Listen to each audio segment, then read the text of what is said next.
Before the pandemic, I used to spend more time in the prison once a week. I would volunteer at San Quentin. It was all about confronting our past. The Buddhist practice is all about confronting and engaging. It's not about avoiding. And that's one of the misunderstandings of meditation in the Buddhist practice.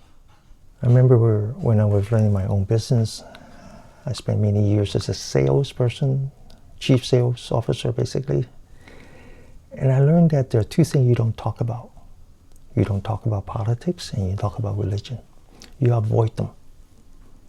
Because the minute that you talk about those, that's the end of your sales process. You might just pack up and leave because people don't accept that.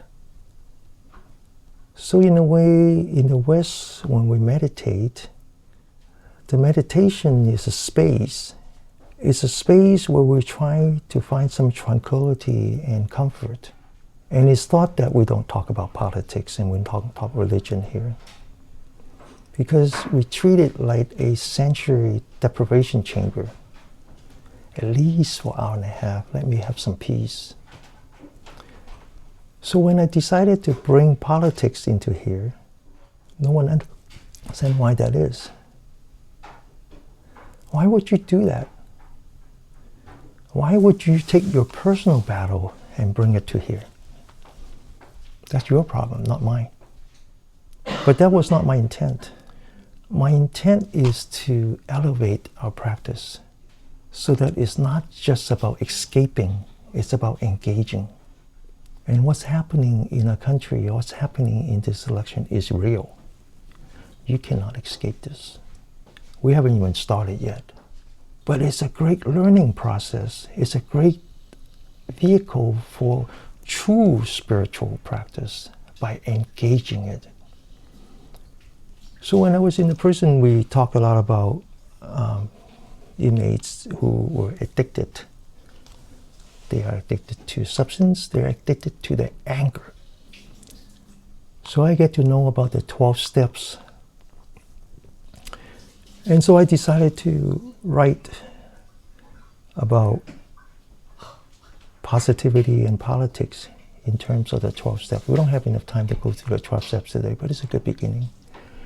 And I was greatly motivated by the comments that you shared with me last week, all of them. Particularly the one following the initial comment. The initial comment I really respect, which is that I missed the old classes when we didn't focus on politics. This class used to be more positive.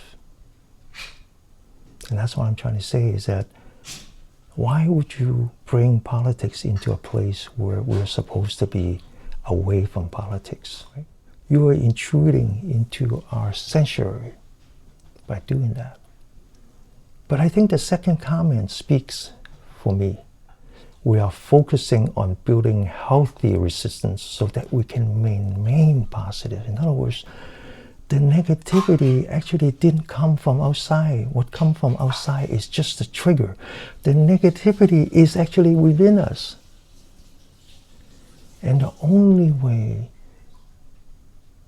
is to confront it, engage it, and deal with it. So I'm just going to talk about just the first 3 steps. You can look it up. This is the typical wording for the 12 steps, Alcohol Anonymous. The first word is honesty. Honesty is very simple. If you're not honest with yourself, then you have no way to deal with it. So it's important that we admit that we are all capable of negative emotions. I know there are plenty of it outside, but they're just trigger. What they trigger is the negative emotion in us. As much as we point to half the country and say, oh, they're so focused on anger, we are fully capable of that too. It's just that what they do also trigger what we do. So that's why I said it, is that don't fight fear with fear, don't fight anger with anger, because it's just triggering. You fall into the trap. So the first word, honesty, is to admit that we are the source of our own negativity. The outside is just a trigger. The second word is hope. Give it up. Hope. But here, the hope is a little bit more constructive. It's not about hope, putting the faith on a third party, but about putting the hope and the faith onto ourselves.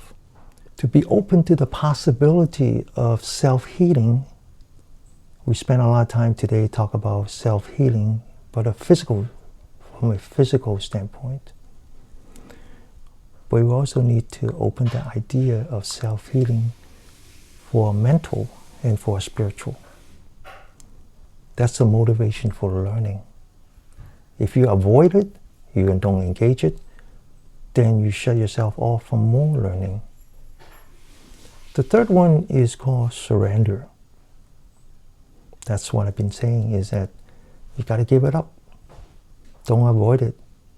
Engage it. Now, engaging it is based on the understanding that there is a solution to this. Because if there's no solution, then you definitely should avoid it, right? Right? So the three kind of work together. That's all I'm going to talk about today. Is the first three of the 12 steps to positivity is honesty, hope, and surrender. But with understanding that when I say honesty, is admitting that you are the source of your own negativity. The outside is just a trigger. Hope is being open to more learning, more practice. The idea that you can heal yourself. Surrender is basically stop avoiding and give it up, engage. Okay?